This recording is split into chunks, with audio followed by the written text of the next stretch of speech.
नमस्कार, बहुत स्वागत है आपका। आप देख रहे हैं ग्रैंड धर्मा सन्मार्ग। हमारे हिंदू धर्म में एकादशी का महत्व सबसे ज़्यादा है। वैसे तो एकादशी तिथि हर महीने में 2 बार आती है, लेकिन जो मोक्षदा एकादशी है वो माघ शीष माह के शुक्ल पक्ष की एकादशी को कहते हैं।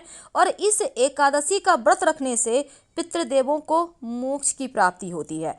अगर इस दिन श्रद्धा भाव से भगवान श्री हरि की पूजा की जाए, उन्हें भोग अर्पित किए जाएं, तो यकीन मानिए आपके पितृ संतुष्ट हो जाते हैं। उनको पीड़ाएं नहीं होती, उनको नरक यातना नहीं सहनी पड़ती। तो मोक्षदा एकादशी चूंकि शुक्ल पक्ष मार्गशीर्ष के महीने की मनाई जाती है और मोक्ष की प्राप्ति के लिए, अश्वमेघ और वाजपेयी यज्ञ की प्राप्ति के लिए ये व्रत अद्भुत है। वैसे इस दिन गीता जयंती भी मनाई जाती है। तो इस मोक्षदा एकादशी का शुभ मुहूर्त क्या है, कैसे करेंगे पूजा और पारण कब करें? देखिए, मोक्षदा एकादशी इस बार 14 दिसंबर मंगलवार को मनाई जा रही है और धार्मिक मान्यताओं के अनुसार इस एकादशी के व्रत के प्रभाव से पूर्वजों को मोक्ष की प्राप्ति होती है। और साथ ही 13 दिसंबर की रात 9:32 से एकादशी तिथि प्रारंभ होगी और एकादशी तिथि समाप्त 14 दिसंबर मंगलवार की रात 11:35 पर होगी। तो उदया तिथि 14 दिसंबर को है, इसलिए इसी दिन व्रत रखा जाएगा और पूजा भी किए जाएंगे। व्रत का पारण 15 दिसंबर बुधवार की सुबह 7:05 से लेकर सुबह 9:09 के बीच आप कर लें तो उत्तम है। इस एकादशी के दिन सुबह जल्दी उठकर स्नान वगैरह करके स्वच्छ वस्त्र धारण करें। अपने घर और पूरे घर के मंदिर वगैरह में शुद्ध जल या गंगा जल का छिड़काव करें, या फिर जल में थोड़ा सा 1 चुटकी हल्दी डालकर पूरे घर में छिड़काव करें। फिर अपने भगवान को स्नान कराएं, स्वच्छ वस्त्र धारण करें या फिर उन्हें पोछें, तस्वीर है तो उसको पोछें। फिर भगवान को रोली अक्षत हल्दी से तिलक करें और फिर पूजा आरंभ करें। पहले गणेश जी की पूजा करें, फिर भगवान श्री हरि विष्णु और माँ लक्ष्मी की पूजा करें। यदि आप व्रत रखते हैं तो फल खाएं। माँ लक्ष्मी के साथ श्री हरि की आरती जरूर कीजिएगा एक साथ। और इस दिन भगवान को भोग में जो भी भोग लगाएं, पंचामृत का भोग लगाएं या फिर आपने फल का लगाया है या आपने जो पंजीरी होता है बनाया है, तो तुलसी के पत्ते जरूर अर्पित कीजिएगा, क्योंकि बिना तुलसी के पत्ते का भगवान भोग ही स्वीकार नहीं करते। एकादशी का व्रत महीने में 2 बार आता है, शुक्ल पक्ष की एकादशी और दूसरी कृष्ण पक्ष की एकादशी। एकादशी व्रत रखने के महिमा बहुत है। कहा जाता है कि एकादशी का व्रत करने से इंसान के शरीर में एक निश्चित संतुलन बनता है। साथ ही व्यक्ति कोई भी कार्य अगर ईमानदारी से करे तो वो भी पूरा हो जाता है। अगर आप एकादशी व्रत का पालन करते हैं, अनजाने में हुए आपके पाप भी दूर हो जाते हैं। व्यक्ति को पुण्य की प्राप्ति होती है, साथ ही मोक्ष की भी प्राप्ति होती है।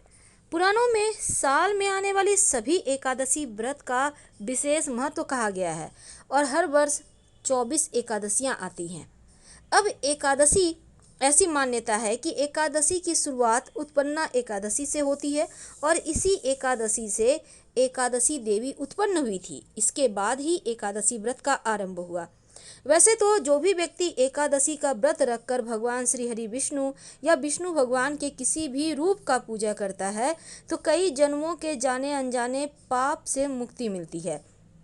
साथ ही ऐसे व्यक्ति को मृत्यु के बाद वैकुंठ लोक की प्राप्ति होती है।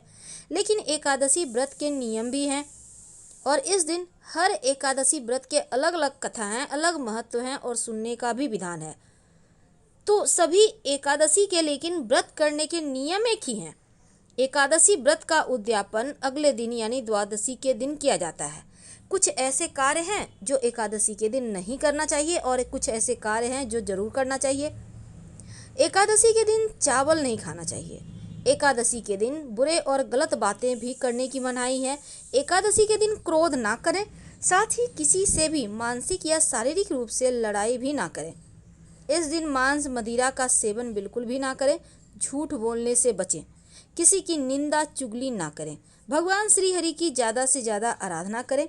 संभव हो तो रात में जागरण करें या फिर कम से कम एक दीपक ही जला दें रात 11 से 1 के बीच अपने घर के पूजा स्थान पर।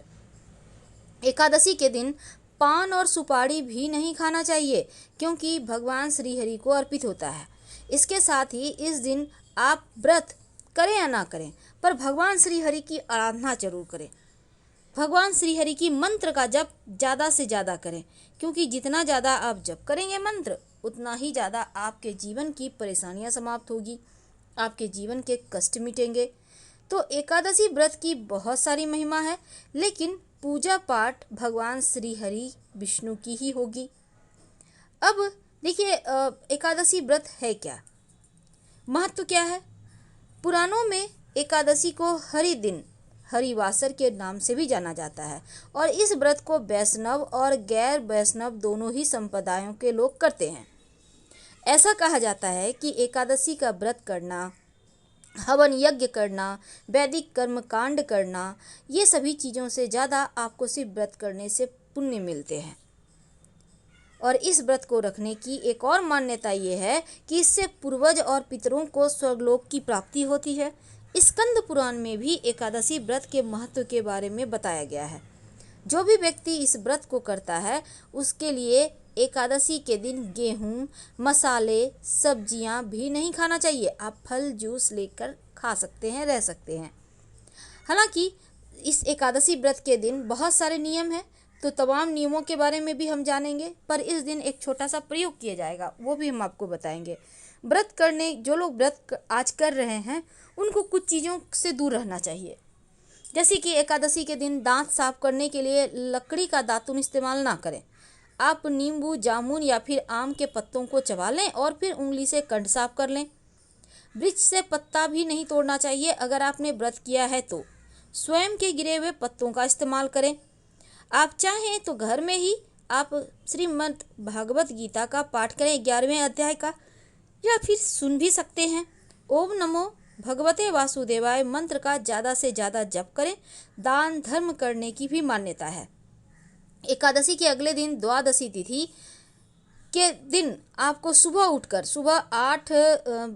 अमूमन हर एकादशी तिथि में सुबह 5:30 से 8, सवा 8 के बीच ही आपको पारण करना चाहिए। और पारण करने के पहले आप थोड़ा सा पैसा निकाल दें, या फिर कुछ सामान निकाल दें, या सामान्य भोजन की तरह ही कुछ खाना वगैरह निकाल दें। ऐसा करके फिर आप व्रत तोड़ें। त्रयोदशी तिथि से आने से पहले ही व्रत का पारण कर लें, इस बात का ध्यान रखें, क्योंकि एकादशी व्रत का पारण द्वादशी तिथि में ही होना चाहिए। तो आप कोई चूक ना हो, इसका ध्यान रखें। भले ही आप 24 एकादशी ना करें, मुख्य एकादशी करें, लेकिन आप नियमों का पालन जरूर कीजिएगा। तो एकादशी के दिन जहाँ तक संभव हो कम बोलें, सात्विक रहें, बाल मत कटवाएं, घर में जो वृक्ष हैं किसी के भी पत्ते ना तोड़ें, चावल तो नहीं ही खाना चाहिए, किसी और का दिया हुआ अन्न भी मत खाइए, और मन में किसी भी प्रकार का विकार ना आने दें। अब जैसे कि बहुत सारे लोग क्या करते हैं, फलारी में गोभी, पालक, सलजम वगैरह जूस वगैरह ले लेते हैं। मत खाइएगा, आप फल खाइए। एकादशी व्रत की कथा जरूर सुने, क्योंकि इसके पीछे कई सारी कहानियां हैं। व्रत कथा बहुत महत्वपूर्ण है, और एकादशी के दिन सुनने से व्रत कथा जो है ना, बहुत अनिवार्य माना जाता है। शास्त्रों में कहा गया है कि बिना एकादशी की व्रत कथा सुने व्यक्ति को उपवास का पूरा फल नहीं मिलता। और तमाम बातें अभी तक हमने आपके साथ साझा किया कि कैसे एकादशी का व्रत करना चाहिए और क्या करना चाहिए। लेकिन आज हम एक छोटा सा प्रयोग लेकर आपके साथ जुड़े हैं। एकादशी के दिन आप जब व्रत करेंगे तो शाम के समय एक छोटा सा काम कीजिएगा। आप अपने घर में जब शाम में दिया बाती करेंगे तो दीपक में एक लौंग डाल दीजिए और अपनी मनोकामना कहिए, फिर आरती वगैरह करें, पूरे घर में दिखाएं। आप चाहें तो कपूर के सहारे लौंग डालकर जलाकर भी पूरे घर में दिखा सकते हैं, या घी का बाती में भी कर सकते हैं। अगर आप दीपक में एक चुटकी काला तिल डाल देते हैं तो पितृदोष समाप्त हो जाते हैं। लेकिन ये दीपक आपको पीपल के वृक्ष के नीचे जलाना होगा शाम के वक्त। जब आप तुलसी के नीचे दिया जलाएंगे तो उस दीपक में एक लौंग रखिएगा, आपकी कामना तुलसी महारानी जरूर पूरी करेगी। दूसरा, जो घर में दीपक जलाएंगे आप उसमें लौंग या काली मिर्च रखें या ना रखें, लेकिन पीली सरसों के 2-4 दाने जरूर रख दीजिएगा। इस दिन सरसों का विशेष प्रयोग किया जाता है और तृप्त आत्माओं से मुक्ति के लिए। धन्यवाद।